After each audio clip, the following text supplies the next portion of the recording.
Hello friends, welcome to study point. और ये कुछ इंपॉर्टेंट क्वेश्चंस हैं जो कि नेशनलिज्म इन इंडिया से लिए गए हैं, जो कि सेकंड टर्म में आपके आएगा। तो पहला क्वेश्चन क्या है? Who started satyagraha, explain the concept of सत्याग्रह।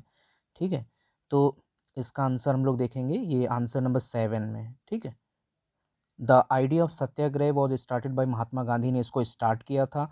और he emphasized the power of truth and the need to search for truth. मतलब सत्याग्रह का मतलब क्या था? उन्होंने पावर ऑफ ट्रूथ, यानी सच्चाई की जो पावर है उसके ऊपर उन्होंने बल दिया था। और need to search for truth, और सच्चाई की खोज करने की ज़रूरत पे उन्होंने बल दिया था। If the cause is true, अगर मतलब कोई भी अगर कॉज जो है या कारण है जिसके लिए हम फाइट कर रहे हैं, स्ट्रगल कर रहे हैं, अगर वो सही है और इनजस्टिस के खिलाफ अगर हम लड़ाई लड़ते हैं, तो physical force is not necessary. तो फिजिकल फोर्स ज़रूरी नहीं है। टू फाइट द ऑपरेशर, ऑपरेशर मतलब जो भी सता रहा है उसके विरोध में जो हम फाइट करते हैं, वो ज़रूरी नहीं है कि हम फिजिकल फोर्स का यूज़ करें। विदाउट बीइंग एग्रेसिव, यहाँ पर ये है विदाउट बीइंग एग्रेसिव, यानी एग्रेसिव हुए बहुत satyagrahi could win the battle through non violence. यानी हम मतलब एग्रेसिव मतलब आक्रामक हुए बगैर भी या वायलेंट हुए बगैर भी एक सत्याग्रही जो है, जो सत्याग्रह को फॉलो करता है, वो सत्याग्रही है, वो बैटल को नॉन वायलेंस से जीत सकता है। Gandhi ji believed that this dharma of non violence could unite all Indians. Gandhi ji believe करते थे कि ये जो चीज़, ये धर्म जो है, मतलब नॉन वायलेंस एक तरह से धर्म है, तो वो सारे इंडियंस को यूनाइट करेगा। The growth of nationalism was intimately connected to the anti colonial movement. और जो ये नेशनलिज्म की जो ग्रोथ है वो मतलब एंटी कॉलोनियल मूवमेंट, जो मतलब कि एंटी कॉलोनियल मतलब कि जो भी कॉलोनीज थी उसके विरोध में, एंटी कॉलोनियल मूवमेंट से कनेक्टेड थी बहुत गहराई से। Discovering people begin discovering there unity in the process of their struggle with colonialism। अब क्या थे लोग जो थे वो मतलब स्टार्ट कर दिया खोजना उन्होंने unity in the process of their struggle with colonialism। यानी जो भी उनका स्ट्रगल हो रहा था कोलोनियलिज्म के साथ, जो ब्रिटिशर्स का हमारी कंट्री पे रूल कर रहे थे, उसके द्वारा जो उनको स्ट्रगल फेस करना पड़ रहा था, उसके द्वारा लोग क्या थे, सब एक होने लगे। ठीक है, कॉमन कॉज था उनका। कॉज क्या था? जो भी स्ट्रगल सबके समान थे, कॉमन कॉज थे, जिसकी वजह से सब एक होने लगे। तो ये हो गया, ये 3 नंबर में ये क्वेश्चन अगर आएगा तो इतना बड़ा आप लिख सकते हैं। ठीक है, अगर ये लॉन्ग में आता है तो आप इसको बड़ा करके भी लिख सकते हैं स्टोरी को। अब दूसरा क्वेश्चन क्या है? दूसरा क्वेश्चन जो है, how did Mahatma Gandhi successfully organise satyagraha movement in various places just after arriving India. यानी इंडिया आने के बाद जो है वो कैसे सत्याग्रह मूवमेंट को उन्होंने स्टार्ट कर दिया, तो कैसे सक्सेसफुली ऑर्गेनाइज किया, इसके बारे में बताना है। तो ये 8 जो है ये इसका आंसर है। Mahatma Gandhi successfully organise satyagraha movement in various places, कई जगह पर उन्होंने सत्याग्रह को क्या किया, क्योंकि वो कब रिटर्न हुए थे from south Africa. He return he came back in 1915 में वो आ गए थे। और 1917 में उन्होंने क्या किया, ही ट्रेवल्ड चंपारण इन बिहार। बिहार में जो है चंपारण जगह पर वो ट्रेवल किया, और वहाँ पर क्या था, जो ऑपरेसिव प्लांटेशन सिस्टम था, ऑपरेसिव प्लांटेशन सिस्टम ब्रिटिशर्स का। ठीक है, वो ज़बरदस्ती क्या कर रहे थे कि लैंड जो है उसके कुछ पार्ट के ऊपर इंडिगो को ग्रो कराना था, और इंडिगो ग्रो करने से क्या होता था, उसकी फर्टिलिटी ख़त्म हो जाती थी। जो भी ज़मीन है, जो भी मतलब लैंड है, उस पे क्या उसकी फर्टिलिटी ख़त्म हो जाएगी और दोबारा उस पे कोई भी फसल नहीं हो पाएगी। ठीक है, तो इस वजह से लोग क्या थे, किसान बहुत ही ज़्यादा उसमें नाराज़ थे, और कई सारे उन्होंने बहुत सी जगह पे वायलेंस भी हुआ था उसकी वजह से।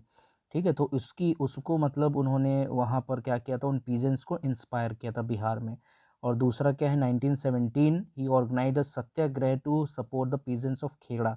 खेड़ा डिस्ट्रिक्ट जो है गुजरात का, वहाँ पे उन्होंने वहाँ के पीजेंट्स को एक तरह से ऑर्गेनाइज किया। वहाँ पर क्या था, वहाँ क्रॉप फेलियर हो गया। ठीक है, और उनको रेवेन्यू पे करना पड़ता था, एज अ टैक्स उनको रेवेन्यू मतलब क्या देना पड़ता था। ठीक है, जो गवर्नमेंट थी ब्रिटिश गवर्नमेंट को। लेकिन अब उनका क्रॉप फेलियर था, लेकिन फिर भी उनके क्रॉप फेलियर होने के बावजूद उनको जो भी टैक्स जो भी पे करना था उसको कम नहीं किया गया, जिसकी वजह से ये सभी क्या थे, बहुत ही they were not happy with the government.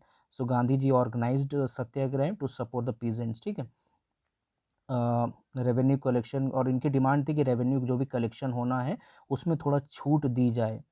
तो इसके लिए गांधी जी ने क्या करी थी, वहाँ पे इनका सपोर्ट किया था। तीसरा पॉइंट क्या है, 1918 Mahatma Gandhi went to Ahmedabad to organise a satyagraha movement among cotton mill workers.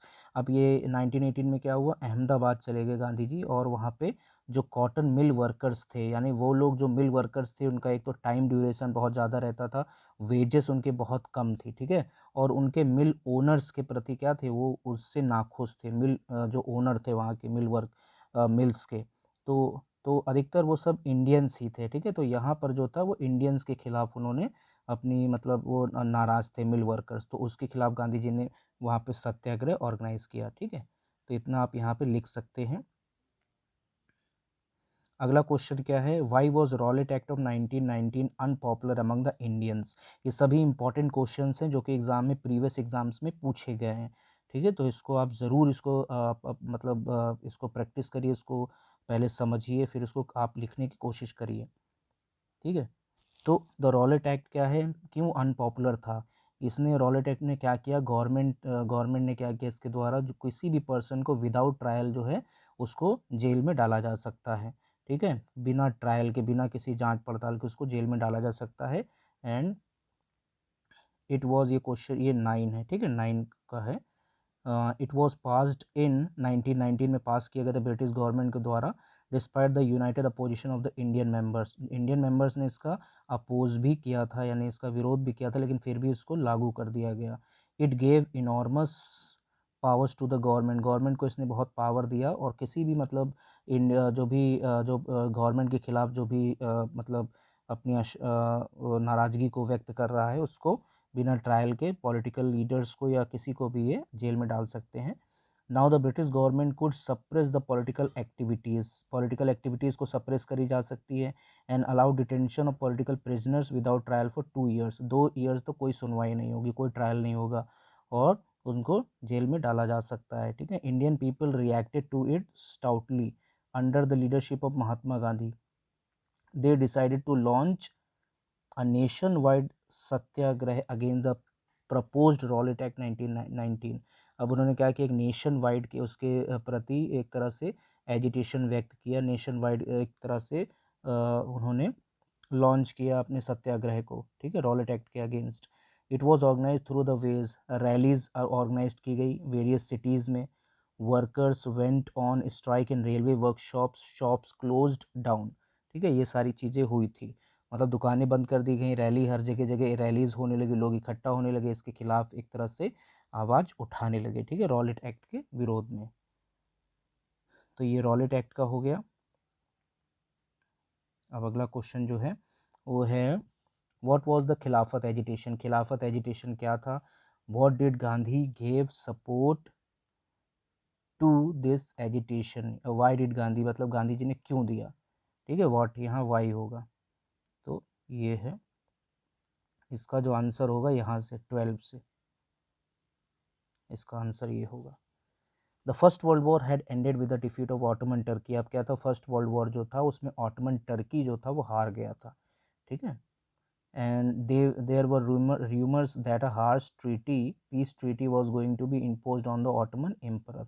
अब एक तरह से ये अफवाह उड़ी थी, एक तरह से ये रूमर था कि एक बहुत ही सख्त या हार्श ट्रीटी जो है उनके बीच में इम्पोज करी जाएगी, ऑटोमन एम्परर। हम लोग मतलब हम जानते हैं कि जब भी कोई देश हारता है तो उसको एक ट्रीटी साइन करनी पड़ती है, ठीक है, उसमें बहुत सारी शर्तें होती हैं, बहुत सा कंपनसेशन उनको करना पड़ता है, और बहुत सी टेरिटरी उनकी छीन ली जाती है, तो बहुत सारी चीज़ें ऐसी होती हैं। तो जिसके लिए इसके लिए क्या थे, और वहाँ का जो हेड था, वहाँ का जो एम्परर था, वो स्पिरिचुअल हेड माना जाता था इस्लामिक वर्ल्ड का, ठीक है, खलीफा जिसको कहते हैं।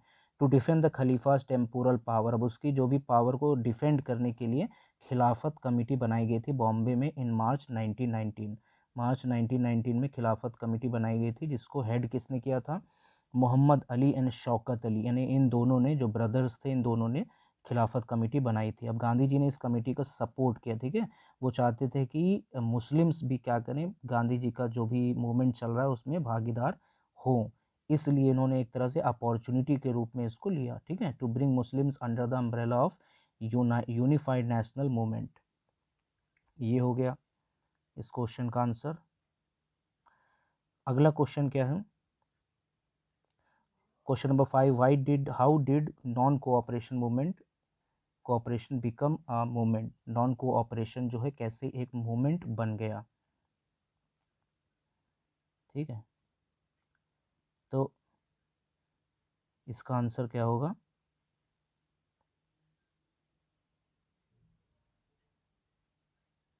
ये होगा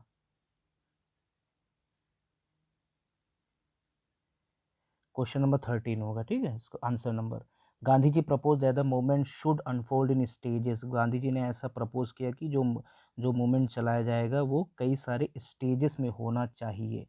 it should begin with the surrender of titles that the government awarded, government जो टाइटल्स लोगों को दिए हैं, जो पद दिए हैं, उन सारे पदों को, उन सारे अवार्ड्स को वापस करना है, टाइटल्स को वापस करना है गवर्नमेंट को। Second point, boycott of civil services, जो भी सिविल सर्विसेज में लोग हैं उनको बाइकआउट करना है। आर्मी में है तो आर्मी को बाइकआउट करना है। पुलिस, कोर्ट्स, लेजिस्लेटिव काउंसिल्स, ठीक है, जो भी सरकारी पद हैं, जो भी गवर्नमेंट के पद हैं, उन सबको छोड़ना है। पॉइंट नंबर 3, बाइकआउट स्कूल्स को छोड़ना है। ठीक है, कॉलेजेस को छोड़ना है, फॉरेन गुड्स को छोड़ना है, या बाइकआउट करना है। Mahatma Gandhi felt that in case the government use repression a full civil disobedience campaign would be launched. एक मिनट, ये ठीक है, अगर गांधी जी ने क्या कहा, अगर गवर्नमेंट इसको नहीं सुनती है, ठीक है, इन केस गवर्नमेंट, अगर गवर्नमेंट नहीं सुनती और रिप्रेशन करती है, या कह सकते हैं कि पावर का यूज़ अगर करेगी गवर्नमेंट लोगों के खिलाफ, जो भी मतलब ये जो गांधी जी ये सब करेंगे, पोस्ट को वापस, ये टाइटल्स को वापस किया जाएगा, तो उसके बाद क्या है, एक civil disobedience movement, full civil disobedience campaign चलाया जाएगा पूरे कंट्री वाइज। ठीक है, तो इसमें ये सारे पॉइंट्स हैं, यहाँ पे आप लिख सकते हैं इस क्वेश्चन में। अगला जो है 6, how had the first world war created a new economic situation in India, कैसे फर्स्ट वर्ल्ड वॉर जो था एक नया इकोनॉमिक या आर्थिक कह सकते हैं एक स्थिति को पैदा कर दिया इंडिया के अंदर। एक्सप्लेन विथ 3 एग्जाम्पल्स, इसके एग्जाम्पल्स को बताना है। 3 points on the first world war's impact on the economic situation in India are given below. पहला क्या है, पहला पॉइंट क्या है, it speeded up the process of industrialisation. एक तरह से क्या हुआ, जब इसका इम्पैक्ट क्या था फर्स्ट वर्ल्ड वॉर का इकोनॉमिक सिचुएशन पे, कि जो इंडस्ट्री थी वो बहुत ज़्यादा उसका प्रोसेस बढ़ गया। ठीक है, डिमांड लोगों की बढ़ने लगी, क्योंकि क्या था कि सारा फोकस फर्स्ट वर्ल्ड वॉर में क्या था, इन जो भी वेपन्स बनाने में लोग मिलिट्री अपनी बढ़ा रहे थे, उसमें पूरा पैसा लगा रहे थे। ठीक है, जिसकी वजह से डिमांड जो थी, फूड की डिमांड और बाकी इंडस्ट्री की डिमांड भी बढ़ने लगी। ठीक है, तो जिसकी वजह से प्रोसेस ऑफ इंडस्ट्रियलाइजेशन बढ़ गया। दूसरा, it led to a huge rise in the defence expenditure of the government of India, और जो गवर्नमेंट ऑफ इंडिया थी डिफेंस एक्सपेंडिचर पे बहुत ज़्यादा खर्चा जो था उन्होंने बढ़ा दिया उस पर, क्योंकि उनकी खुद की कंट्री क्या थी, जो ब्रिटिशर्स थे उनकी खुद की कंट्री इन्वॉल्व थी फर्स्ट वर्ल्ड वॉर में, जिसकी वजह से गवर्नमेंट ऑफ इंडिया यहाँ पे भी लोगों को ज़बरदस्ती क्या था, मिलिट्री में गांव के लोगों को ज़बरदस्ती भेजा जाने लगा, मिलिट्री में भर्ती किया जाने लगा। ठीक है, तीसरा क्या है, it created a demand for industrial goods. अब एक डिमांड बहुत ज़्यादा बढ़ने लगी इंडस्ट्रियल गुड्स की, जैसे jute bags, cloth, rails etcetera, caused a decline of. ठीक है, तो मतलब ये सारी चीज़ें क्या है, जो वहाँ पे जो भी जो उस समय क्या था, फॉरेन से जो सारी चीज़ें आ रही थी, उस समय फॉरेन की सारा फोकस जो था, जो ये ब्रिटिशर्स का सारा फोकस वॉर पे, या जो वॉर चल रहा था उस पे होने लगा, तो एग्रीकल्चर की डिमांड इंडिया के अंदर बढ़ी। ठीक है, तो यहाँ से बहुत ज़्यादा एक्सपोर्ट किया जाने लगा, तो इसीलिए बहुत सारी चीज़ें यहाँ पे हमारे इंडस्ट्रियलिस्ट जो थे वो बहुत ज़्यादा उस समय कह सकते हैं कि बहुत पैसा उन्होंने उस समय कमाया। ठीक है, डिमांड उनकी बहुत बढ़ गई थी।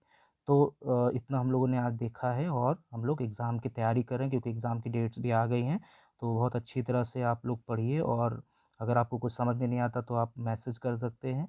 और अगला हम लोग जल्दी जल्दी और भी वीडियोस, नए नए वीडियोस और भी क्वेश्चंस, इंपॉर्टेंट क्वेश्चंस पे वीडियो हम बना के भेजेंगे। ठीक है, thank you so much for watching.